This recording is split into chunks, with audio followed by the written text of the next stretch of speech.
السلام عليكم ورحمة الله وبركاته. ازيكم يا حبايبي؟ عاملين ايه؟ يا رب تكونوا بخير. كل سنة وانتم طيبين، ربنا يعود عليكم الأيام بخير يا رب. النهاردة معانا فيديو جديد. معانا الكشري المصري الجميل بطريقة سهلة وبسيطة، بكل تكاته بقى وحركاته والشطة بتاعته بقى ونعصر عليه الليمون كده. جميل جدا بالدقة كده. حلو الكشري جدا في البيت. نسمي الله ونشوف هنعمل ايه. بسم الله الرحمن الرحيم. اللهم صل وسلم وبارك على سيدنا محمد.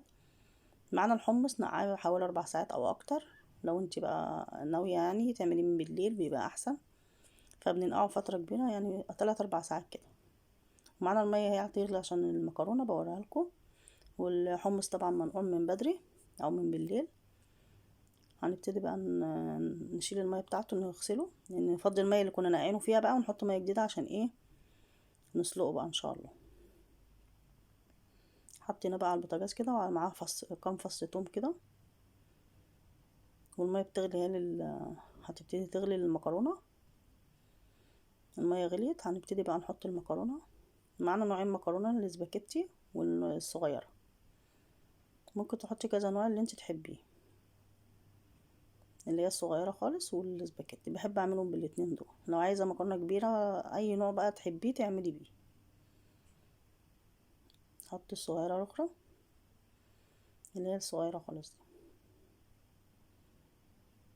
والحمص مع بعض بيغلى اهو معاه.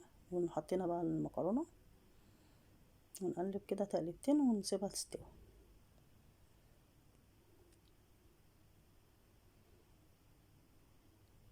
كده. الاتنين حطيه. ممكن تشغلي كذا عين بقى. الكشري سهل جدا، ما بياخدش في ايدي نص ساعة، بسبب ان انتي ممكن تشغلي كذا عين لكل حاجة يعني. المكرونة بتتسلق وحطينا الحمص وحطينا العدس كمان اهو هيغلي. هوريكم بقى نعمل العدس ايه. كده المكرونة اتسلقت وركنتها على جنب وصفيتها. هنبتدي بقى نعمل الباقي. والحمص نقلته على عين تانية عشان هبتدي بقى اعمل ايه الرز. كده مشغلة اهو كذا حاجة. العدس بيغلي معانا وهبتدي اعمل الرز بالشعرية.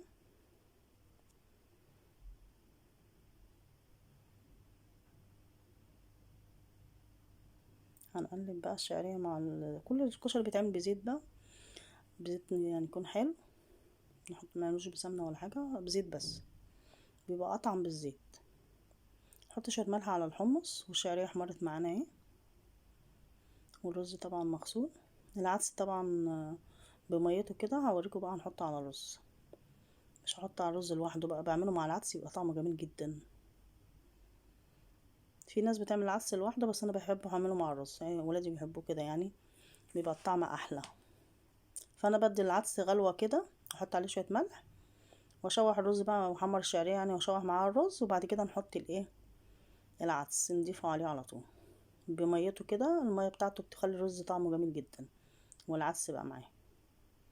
شوح الرز كويس.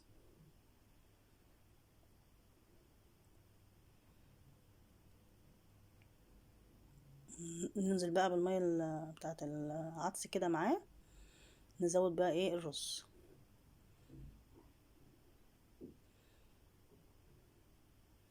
الاتنين مع بعض كده بيبقى طعمهم حلو اوي. يا ريت تجربوه هيعجبكم اوي والله. كده خلاص الرز بتاعنا ابتدى يغلي. هنغطيه بقى ونسيبه، واول ما يتشرب كده نوطي عليه. الرز بتاعنا بص اتشرب اهو، هنوطي عليه بقى. بوريكم برضه عشان ايه نبقى عارفين. طبعا كلنا بنعرف نعمل كل حاجة، بس في بنات صغيرة لسه بتتعلم، فبنحب نعلم الايه البنات اللي هم لسه مبتدئين يعرفوا يعملوا كل حاجة ازاي. كل حاجة موجودة دلوقتي وكله بيتعلم ما شاء الله. بيعملوا كل حاجة كويسة. هنبتدي بقى نعمل الصلصة. هنحمر كده الثوم مع معلقتين كمون.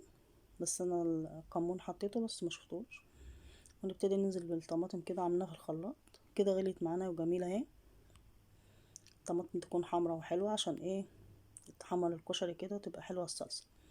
ونحط معلقتين صلصة جاهزة برضو معاها، بتخليها برضو ايه جميلة. 3 معالق معلقتين اللي انت عاوزاه، عشان ما بحب الصلصة كتير في الكشري يعني. ومعلقة شطة حمرا انا حاطه كمون مع الثوم وشويه ملح. نحط معلقه سكر برضو عشان تخلي الطماطم برضو تخليها حلوه. هي معلقه سكر مضحه بتخليها طعمها حلو. ونقلب بقى كده. جبت الكشري تاني وحط عليه حبه طماطم من اللي في الخلاط اللي انتي عاملاها، يا دوبك شويه كده صغيرين على الحمص. وجبته هنا تاني اهو. وكده الصلصه بتاعتنا اتعملت خلاص، بقت جميله. والرز اتعمل والمكرونه كله تمام. فاضل ايه؟ البصل بس ان شاء الله نعمله دلوقتي. نحط شويه ملح بقى على الحمص اهو، معلقه كمون، ونعصر الليمونه برضو. ما نعصرش الليمون والخل الا في الاخر عشان ما يقعدش يغلي كتير معاه. ومعلقه شطه. ونظبط الحمص بتاعنا. الحمص يعتبر الميه بتاعته دي ده دقه يعني، ممكن تحطي منها برضو على الكشري لان بتبقى فيها ليمون، وطبعا التوم ريحه التوم فيها وفيها كل حاجه. شويه خل وشطه وفيها كل حاجه وكمون وليمون، بتبقى طعمها جميل جدا. كده البصل معانا قطعته شرايح كده، وحطيت عليه معلقه دقيق ومعلقه نشا او معلقتين يعني كده، من ده على ده يعني، نشا على دقيق. ونقلبه مع بعضه كده والزيت يسخن معانا ونحطه. ما تنسوش يا حبايبي بقى الاشتراك في القناه وتفعيل الجرس عشان يوصلك كل جديد باذن الله.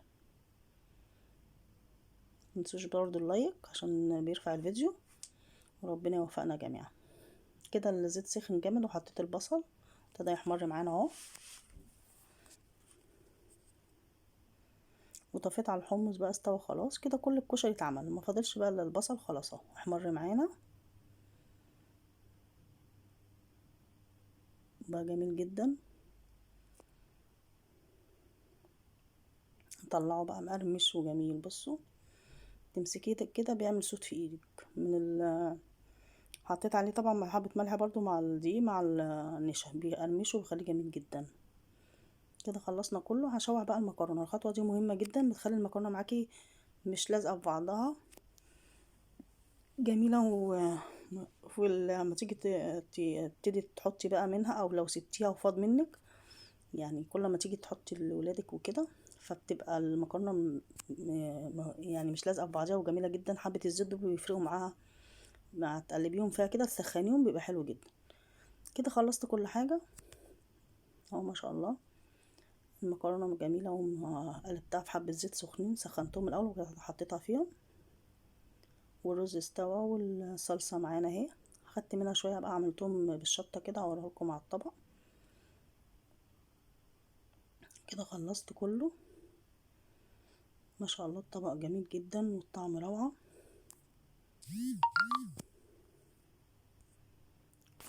زي ما انتم شايفين. ودي بقى صلصه عليها معلقتين شطه كده او 3 حسب الشطه ما تكون حراقه عندك، بتعمليها ويحطوا منها بقى على الكشري. والليمون بقى بنعصره ساعات مع. وحاطين طبعا الحمص، ممكن تحط شويه ميه الحمص زي ما قلت لكم، تبقى دقه، تعتبر دقه بتاعت الكشري، طعمها حلو.